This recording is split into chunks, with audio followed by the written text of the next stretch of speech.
ಆತ್ಮೀಯ H16 news ವೀಕ್ಷಕರೇ, ನಾನು ನಿಮ್ಮ MI ಅಥವಾ ಮಲ್ಲಪ್ಪ ಜೋತಾವಾರ್.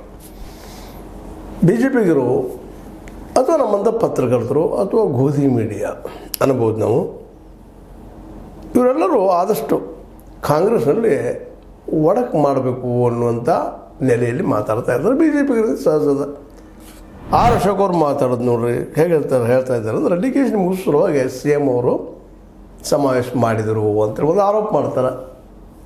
ಅದಕ್ಕೆ ಅನುಗುಣ ಆಗುವಾಗ ಪಾಪ ಅವರು ಸಿದ್ದರಾಮಯ್ಯರು ನಿನ್ನೆ ಒಂದು ತಪ್ಪು ಮಾಡಿದರು, ಅದು ಮಾಡಬಾರ್ದಾಗಿತ್ತು. ಆದರೆ ಎರಡು ಮಾತಿಲ್ಲ, ಒಂದು ಮಾತು ಹೇಳಿಬಿಟ್ರೆ ಮುಗಿದು ಬಿಡೋದಿತ್ತು, ಅಪಮಾನತೆ ಆಗಿ ಹೋಗಿಬಿಟ್ಟಿತ್ತು.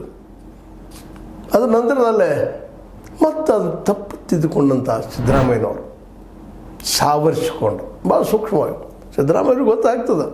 ಯಾಕಂದರೆ ಹಲವು ವರ್ಷಗಳ ಹಲವು ದಶಕಗಳ ರಾಜಕೀಯ ಮಾಡಿದವರು ಅವರು. ಸಡನ್ನಾಗಿ ಅವ್ರು ಮತ್ತೆ ಡಿ ಕೆ ಶಿ ಅವರು ವಿಶ್ವಾಸ ತೆಗೆದುಕೊಂಡು ವಿಶೇಷವಾಗಿ ಕಬಿನಿ ಜಲಾಶಯದಲ್ಲಿ ಬಾಗಿನ ಸಲ್ಲಿಸಕ್ಕೆ ಹೋದಾಗ ಮತ್ತು ಆ್ಯಸ್ ಯೂಸ್ವಲ್ ಏನ್ರಿ BJಪಿ ಅವರ ಮೊಸರನ್ನ ಕಲ್ಲು ಹುಡುಕ್ತಾರೋ, DCM ಅವ್ರು ನಾವ್ಯಾಗ ಅಪಮಾನ ಮಾಡೋಣ್ರಿ, ಆ ಪ್ರಶ್ನೆನೇ ಇಲ್ಲ ಅಂತೇಳಿ ಅವ್ರ ಮುಂದೆ ಇಂಟರ್ವ್ಯೂ ಕೊಟ್ಟ ತಪ್ಪನ್ನು ತಿದ್ದುಕೊಳ್ಳುವಂಥ ಪ್ರಯತ್ನ ಮಾಡಿದರು. ಮತ್ತು ಡಿ ಕೆ ಶಿ ಅವರು ಸಹ ಇಲ್ಲಿ ನಾವು ಗಮನಿಸ್ಬೇಕಾಗಿದೆ, ಅವ್ರ ಬಾಡಿ ಲ್ಯಾಂಗ್ವೇಜ್ ಸಾಕಷ್ಟು ನೋವು ಸಂಕಟ ಇರ್ಬೋದು, ಅಲ್ಲಿಲ್ಲ ಅಂತಲ್ಲ. ನನ್ನ CM ಸೀಟ್ ಬಿಟ್ಟು ಕೊಡಬೇಕಾಗಿತ್ತು ಅಂತೇಳಿ ಅವ್ರು ತೋರಿಸ್ಕೊಳ್ತಾ ಇದ್ರು. ಅವ್ರು ನಕ್ಕಟ್ಟು ಸುಮ್ಮನೆ ಬಿಡ್ತಾರೆ, ಏನು ಪ್ರತಿಕ್ರಿಯೆ ತೋರಿಸೋದಿಲ್ಲ, ಸುಮ್ಮನೆ ಇರ್ತಾರೆ. ಇದು ಒಬ್ಬ ಪ್ರಬುದ್ಧ ರಾಜಕಾರಣಿಯ ಲಕ್ಷಣ.